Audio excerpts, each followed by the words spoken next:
Il y a environ une cinquantaine d'années, on a découvert dans l'Afrique du Nord, dans une mine de phosphate, un squelette qui a posé beaucoup de problèmes aux scientifiques.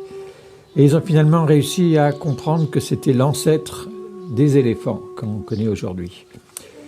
Ce squelette datait d'environ 50 millions d'années, donc c'est nettement postérieur aux dinosaures. Mais c'est la base, c'est l'origine d'un très grand nombre d'animaux. On connaît le barythérium, le mastodonte, etc., qui ont tous disparu. Et il reste aujourd'hui 4 animaux qui descendent de cet animal, le phosphaterium. Appelé le phosphaterium, justement parce qu'on l'a découvert dans une mine de phosphate. Alors, il y a environ 3 ou 4 millions d'années, est apparu le mammouth. Et en même temps que le mammouth, l'éléphant. Donc, ils ont découvert que l'éléphant et le mammouth étaient en fait très proches. Et le mammouth, c'est un contemporain, même s'il a disparu il y a quelques milliers d'années, entre 5 et 10 000 années à peu près. Et ensuite est apparu le loxodonte. Alors le loxodonte, c'est un mot qu'on ne connaît pas, mais vous connaissez l'animal, c'est ce qu'on appelle communément l'éléphant d'Afrique.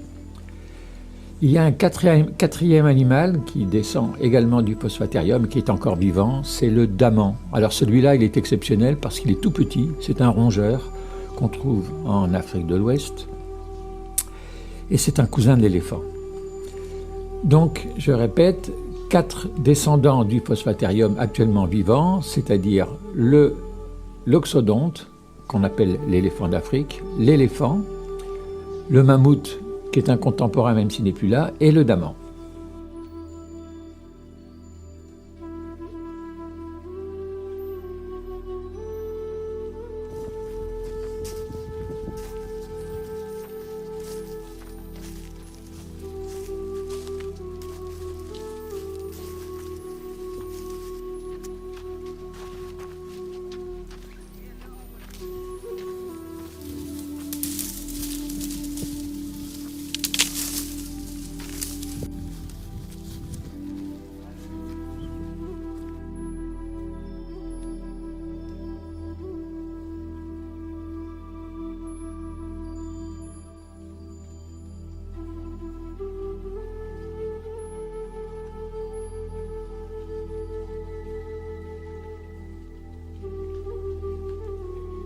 Il n'y a pas d'éléphant en Afrique. Alors quand on dit ça, ça surprend toujours, mais ceux qui croient avoir vu des éléphants en Afrique ont vu des animaux magnifiques qui ressemblent à des éléphants, qu'on appelle éléphants d'Afrique, mais ce sont des loxodontes, le cousin de l'éléphant, c'est ce qu'on a vu dans le dernier épisode. Alors à quoi reconnaît-on un éléphant d'Afrique, on va l'appeler comme ça, d'un éléphant d'Asie? Il y a 7 différences majeures. Quand les 2 éléphants sont l'un à côté de l'autre, l'éléphant d'Asie et l'éléphant d'Afrique, celui d'Afrique, c'est évident, il est beaucoup plus grand, environ 1 mètre de plus.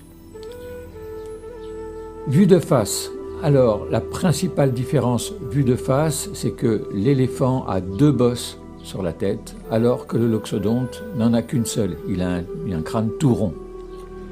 Il y a les oreilles aussi, qui sont beaucoup plus grandes en Afrique qu'en Asie. On expliquera dans un prochain épisode pourquoi les Africains ont de plus grandes oreilles que les Asiatiques. Sinon, vue de profil, il y a une différence majeure également, c'est la forme du dos. L'éléphant a un dos bombé, bien rond, alors que le loxodonte a un creux, c'est-à-dire que le dos tombe derrière les omoplates pour remonter sur le postérieur. C'est très visible de profil. Autre différence, la trompe. Alors là, c'est un petit détail qui ne se voit que de près, c'est que dans la trompe de loxodonte, il y a 2 doigts, alors que dans la trompe de l'éléphant, il n'y a qu'un seul doigt. Ça ressemble un peu à un moufle, c'est-à-dire que quand on a un moufle, on a les 4 doigts qui sont réunis et le pouce pour prendre, et la trompe de l'éléphant, elle est comme ça. Autre différence, les défenses, mais on en parlera plus tard parce que c'est un sujet assez compliqué. Sinon, la peau du ventre de l'éléphant est bien tendue normalement, alors que celle du loxodonte aurait tendance à pendouiller. C'est une différence assez sensible également. Les orteils, l'éléphant a 5 orteils devant et 4 derrière, alors que le loxodonte a 4 orteils et 3 derrière. C'est encore une des différences.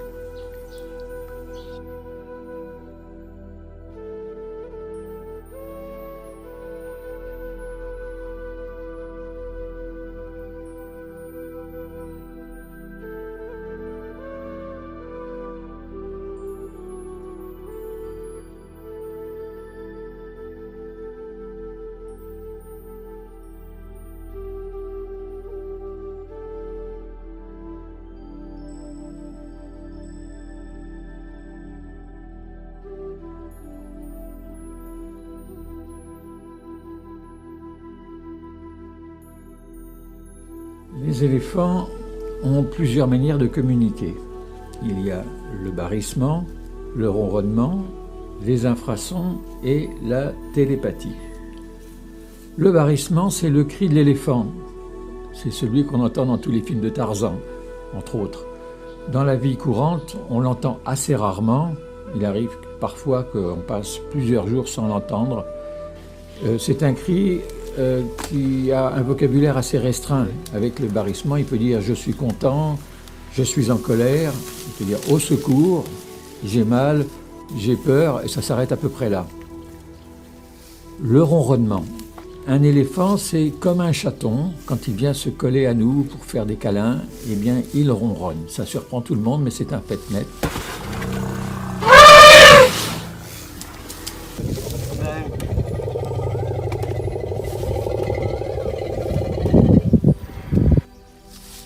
L'éléphant ronronne, une vibration très profonde, très intense, qui procure beaucoup de bonheur quand on a la chance de pouvoir le sentir et le ressentir. Ensuite, il y a les infrasons. Alors, la gamme d'audition de l'éléphant est différente de la nôtre, c'est-à-dire que l'éléphant n'entend pas les sons aigus que nous entendons, mais il entend des sons beaucoup plus graves que nous n'entendons pas les infrasons. De ce fait, ils arrivent à communiquer avec des sons, des infrasons, que nous n'entendons pas. Et ce sont des sons qui portent très loin, à plusieurs kilomètres parfois. Les infrasons servent à l'éléphant pour communiquer d'assez loin, dans la forêt par exemple, pour appeler un éléphant, pour appeler au secours, ou simplement pour dire ce qu'il ressent ou quelque chose comme ça. Et alors, la quatrième manière de communiquer, c'est la télépathie. Et ça, c'est quelque chose de très surprenant, mais de très très efficace. L'éléphant se sert de la télépathie pas seulement pour communiquer avec les autres éléphants, mais également pour communiquer avec les autres animaux et même avec les humains qui veulent bien les écouter. Alors qu'est-ce qui me permet de dire que la télépathie est quelque chose qui fonctionne réellement? Eh bien, je vais vous donner un exemple. Lorsqu'il y a eu le tsunami en 2004, les éléphants qui étaient à Phuket ont brusquement, bien avant que le tsunami ne se manifeste, brisé leur chaîne et sont partis dans les hauteurs aux alentours des endroits où ils étaient. Alors, qu'est-ce qui fait dire qu'ils avaient été prévenus? Certains disent que c'est par des vibrations dans le sol. Eh bien, c'est faux parce que les vibrations n'étaient pas encore arrivées. Ils avaient été prévenus certainement par d'autres animaux, d'autres éléphants, des oiseaux, peu importe, qui leur ont dit « il faut partir ». Et pourquoi est-ce qu'on est sûr qu'ils ont été prévenus? C'est que s'ils avaient eu simplement peur, ils seraient partis tout droit. Alors que là, ils sont partis directement vers les hauteurs, sachant qu'en bas, il y aurait un problème. Voilà un exemple précis de démonstration de la télépathie. Ceci dit, les gens qui approchent les éléphants, qui savent ouvrir leur cœur et qui savent écouter les éléphants, entendent des choses extraordinaires également.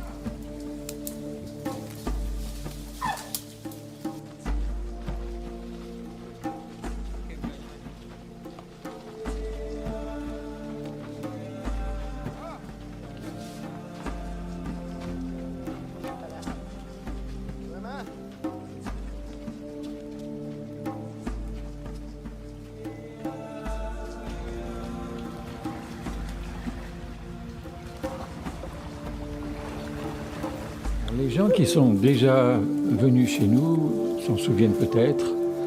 On leur demande souvent de coller leur nez sur la peau de l'éléphant et ils sont très surpris de s'apercevoir qu'il n'y a pratiquement pas d'odeur, sinon un peu une odeur de terre. Pourquoi? Eh bien c'est simple, les éléphants sont des animaux qui, comme les chiens, ne transpirent pas. Alors les chiens, s'ils sentent mauvais parfois, c'est parce qu'ils ont des poils et que dans les poils, il y a de la terre ou il y a de la saleté et c'est ça qui sent mauvais. Mais ce n'est pas le chien lui-même. L'éléphant, c'est pareil. Quand il n'a pas de terre sur lui, il ne sent pratiquement rien. Il ne transpire pas et pourtant il a besoin, comme tous les animaux, comme tous les êtres vivants, de réguler sa température. Alors le chien, lui, il a trouvé une astuce, il souffle sur sa langue. En soufflant sur la langue, il évapore la salive qui est sur la langue et ça le rafraîchit. L'éléphant ne peut pas souffler sur sa langue, alors il a trouvé un système beaucoup plus simple, il remue les oreilles. Dans les oreilles, il y a un grand réseau de vaisseaux sanguins et en remuant les oreilles, il rafraîchit le sang, donc il rafraîchit le corps. Voilà, l'oreille peut être considérée comme un échangeur thermique. Alors qu'est-ce qui se passe? En Afrique, les animaux qui sont là-bas sont en plein soleil. Les éléphants vivent dans la forêt, les loxodontes sont dans la plaine avec un soleil qui est beaucoup plus fort, donc ils ont besoin de beaucoup plus de refroidissement. C'est pour ça qu'ils ont fait grandir leur oreille, une oreille qui couvre pratiquement toute l'épaule et qui est effectivement 2, 3 ou peut-être même 4 fois plus grande que l'oreille de l'éléphant. Autre chose pour l'éléphant, vous avez remarqué, parfois on a l'impression qu'ils ont acheté des vêtements trop grands, ils ont la peau qui plisse, c'est exprès, c'est normal. Ils ont trop de peau, c'est pour faire des bourrelets. Les bourrelets augmentent la surface, donc augmentent aussi la surface d'échange thermique. Voilà l'explication des oreilles de l'éléphant et du loxodonte.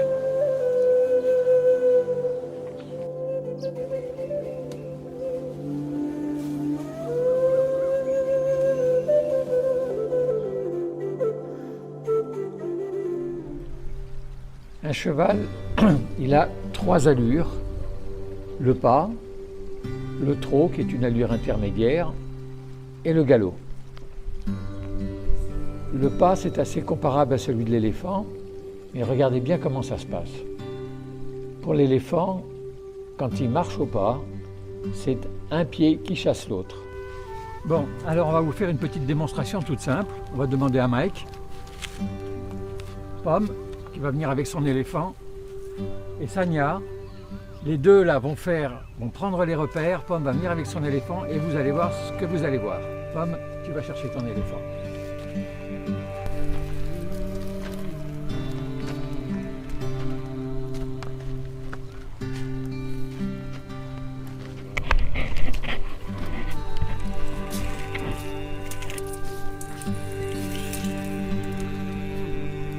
Voilà, 2,20 m.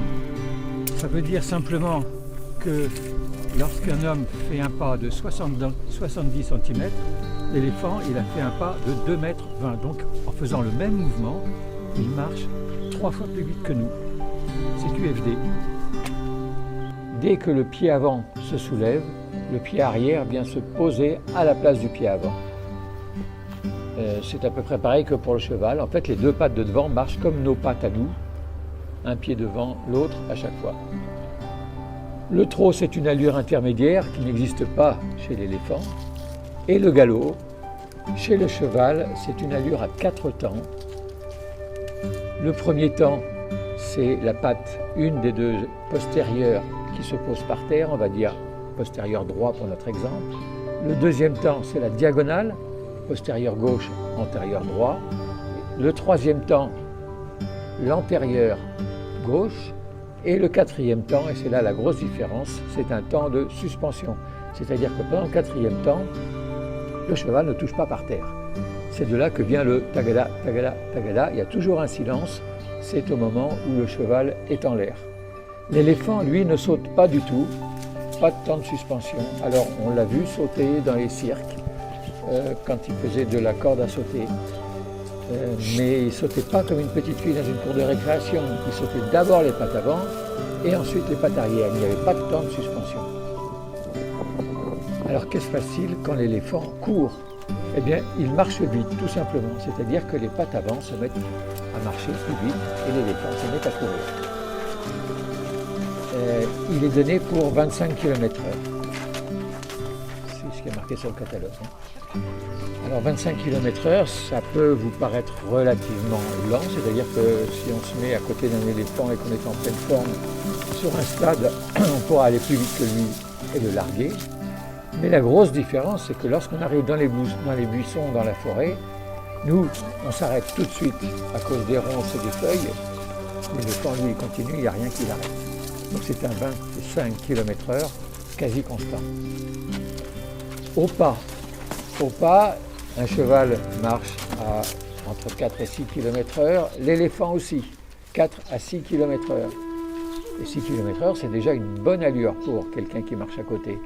Et pourtant, quand on regarde l'éléphant marcher, on a l'impression qu'il marche tout doucement.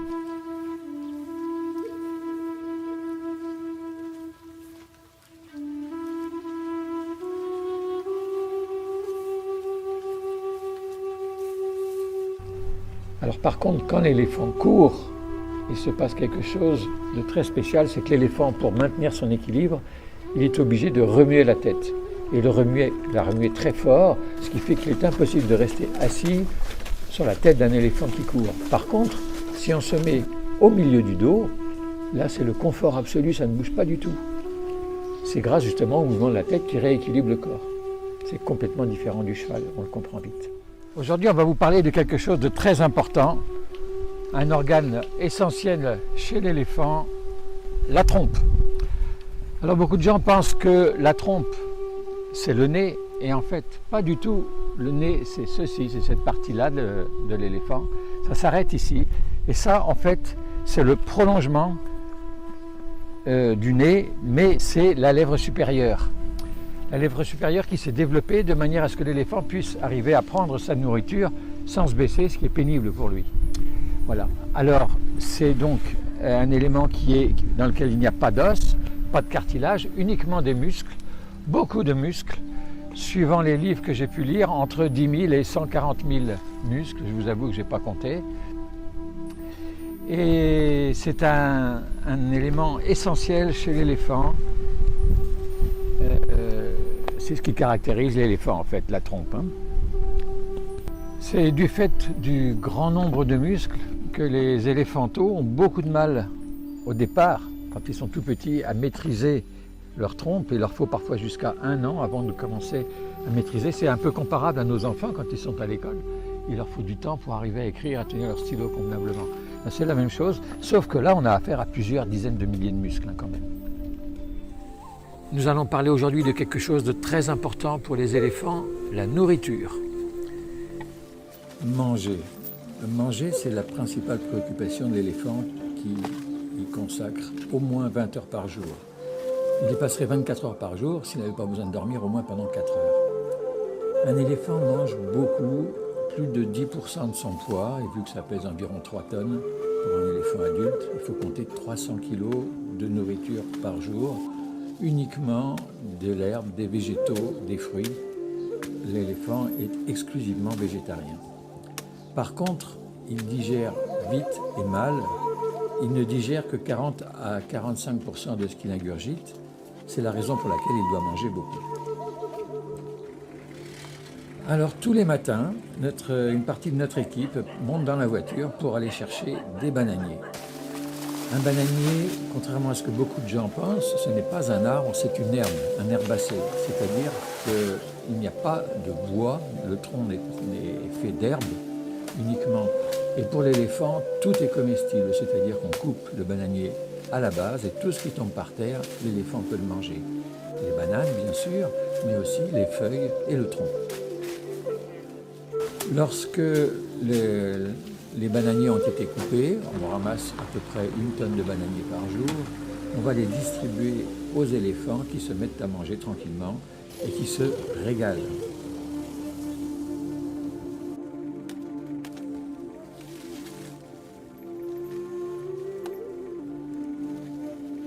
En fin de matinée, les éléphants peuvent se régaler. On leur donne, quand on en a, des bananes, des fruits, peu importe. Alors on nous pose souvent la question, faut-il éplucher une banane pour la donner aux éléphants? Eh bien, regardez plutôt. Un éléphant mange en 5 minutes ce qui servirait à nourrir toute une famille pendant une semaine. Alors nous avons deux vieilles bêtes, deux vieux éléphants, qui ont un régime un petit peu spécial. Vous savez que Sendao a 88 ans, elle a déjà vécu l'essentiel d'un siècle, donc il faut faire attention à sa nourriture. Si on l'a laissée telle qu'elle, il est très possible qu'elle arrête de boire ou qu'elle arrête de manger et qu'elle dépérisse complètement. Alors on lui donne ces boulettes qui sont faites avec du riz gluant, de la farine de manioc et du sel. Le but de ces boulettes, c'est de la faire boire et de la faire manger, de lui donner de l'appétit.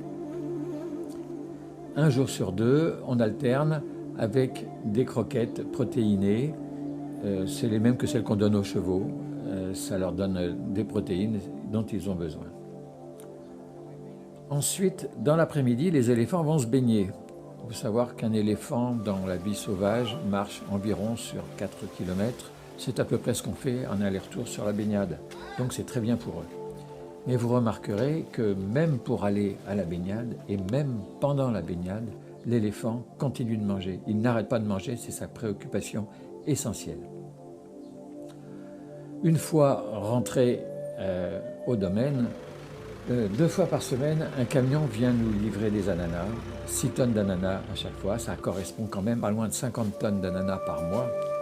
En fait, on dit ananas, mais ce sont les pieds d'ananas, pas le fruit. Et les éléphants mangent ça avec appétit toute l'après-midi et toute la soirée. On distribue les ananas aux éléphants de manière à ce qu'ils aient à manger toute la nuit.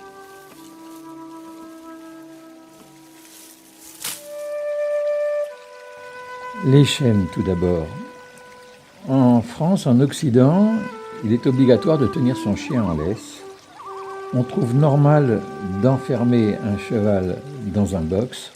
Et à côté de ça, certaines personnes trouvent anormal de voir une chaîne au pied de l'éléphant. Alors pourquoi y a-t-il des chaînes au pied de l'éléphant? Eh bien pour plusieurs raisons. D'abord, c'est pour les protéger, et ensuite c'est pour nous protéger. Un éléphant qui serait la nuit tout seul pourrait traverser la rue, provoquer des accidents, aller chez les voisins, dévaster des cultures, ou pire encore, aller dans un village voisin et provoquer de graves accidents. Alors les chaînes, bien sûr, c'est une entrave à leur liberté.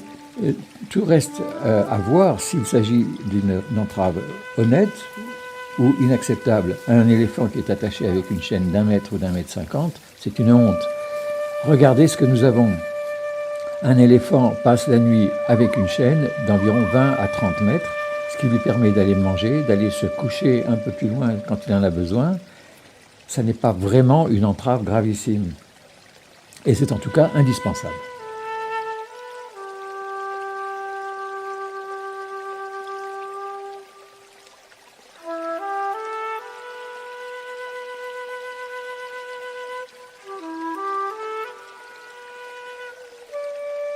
Alors pour éviter d'avoir des chaînes aux pieds, il y a une solution. Il y en a même plusieurs. La première, ça serait de mettre une clôture électrique. Ça a été fait.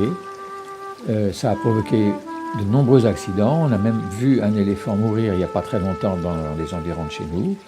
Donc c'est à exclure. Une autre solution consiste à mettre des poteaux tout autour de la propriété. Alors il faut savoir qu'on a une propriété qui fait 22 hectares. Il y en a pour 1,5 km à faire le tour de la propriété. Et puis il s'agit de mettre des poteaux qui résistent à un éléphant, c'est-à-dire des poteaux d'environ 80 cm de diamètre et enfoncés dans la terre de pas loin de 2 mètres. Voilà, donc c'est complètement hors de budget pour nous. Ceci dit, si l'un d'entre vous qui regarde cette vidéo souhaite financer 1500 poteaux, il n'y a pas de problème, vous êtes les bienvenus. Il y a une troisième solution qu'on est en train de mettre en place, ce sont des faux murs, des murs faits avec des abeilles. Les éléphants ont en effet très peur du bruit des abeilles et ça les empêcherait de passer. Ça serait sain et naturel. Pour avoir plus d'explications, eh bien, je vous laisse vous reporter à notre lettre mensuelle dans laquelle on parle des abeilles.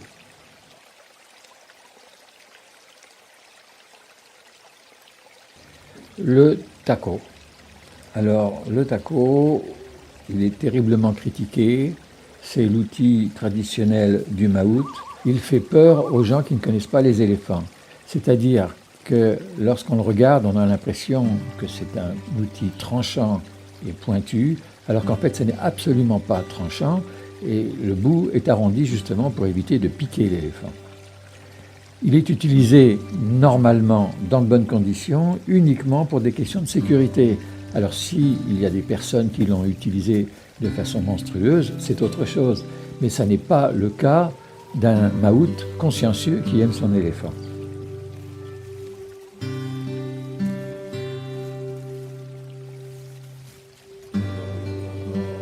Alors, pour éviter que les gens qui ne connaissent pas l'éléphant aient peur du taco, nous avons créé un taco qu'on va appeler un taco nouvelle génération. C'est exactement la même chose, il n'y a que l'aspect qui change. En fait, au lieu d'avoir une lame, on a un tube et au bout, c'est complètement arrondi et on obtient de cette manière le même résultat qu'avec le taco traditionnel. Pourquoi cet outil est-il obligatoire, en tout cas chez nous? C'est uniquement une question de sécurité. Le risque, c'est quoi? C'est que l'éléphant, pris de panique par un bruit inattendu, par exemple, ça nous est déjà arrivé, un hélicoptère qui passe à basse altitude, l'éléphant part en courant, il n'y a aucun moyen de l'arrêter avec nos petites mains musclées. Le seul moyen de l'arrêter, c'est le taco. Le taco devient le prolongement de la main, un prolongement ferme qui permet d'arrêter l'éléphant sans lui faire de mal. Il faut garder à l'esprit qu'un outil, quel qu'il soit, peut être utilisé de deux manières différentes, une manière brutale ou une manière correcte. C'est le cas du taco, qui peut avoir été utilisé de façon lamentable par certaines personnes et qui est utilisé ici pour des questions de sécurité. On va prendre une comparaison toute simple. Dans votre cuisine, il y a forcément des gros couteaux. Les couteaux, ça a servi à tuer ou à supplicier des milliers de personnes. Et pourtant, le couteau qui est dans votre cuisine, il ne sert qu'à couper les carottes. On est bien d'accord. Bon, pour le taco, c'est la même chose. Il sert uniquement au maout en cas de nécessité et finalement assez rarement.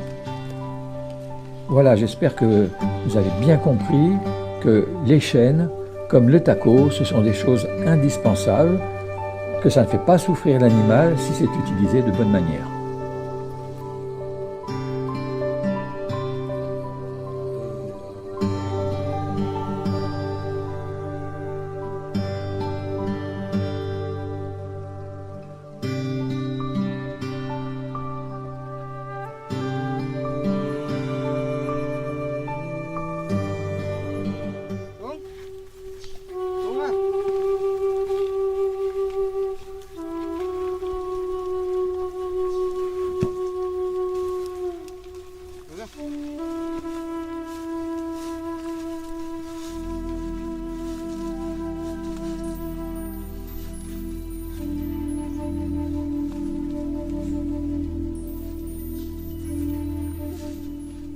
Il est assez difficile d'arriver à voir les dents de l'éléphant parce qu'elles sont placées tout au fond de la bouche. Les éléphants n'ont pas de canines, ils ont des incisives, on verra tout à l'heure, ce sont les défenses.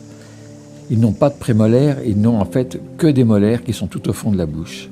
Alors en général, 3 molaires par demi-mâchoire, ça leur fait en tout 12 dents, 12 molaires.